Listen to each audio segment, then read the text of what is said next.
ఏరా, ఎలా ఉన్నావు? బాగున్నావా? ఎందుకు అంత దిగులుగా ఉన్నావు? అనవసరమైన ఆలోచనలన్నీ వదిలిపెట్టి నీ లక్ష్యం మీద దృష్టి పెట్టు.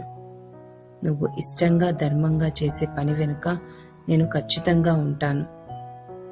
ఓడిపోతాననే భయం వదులు.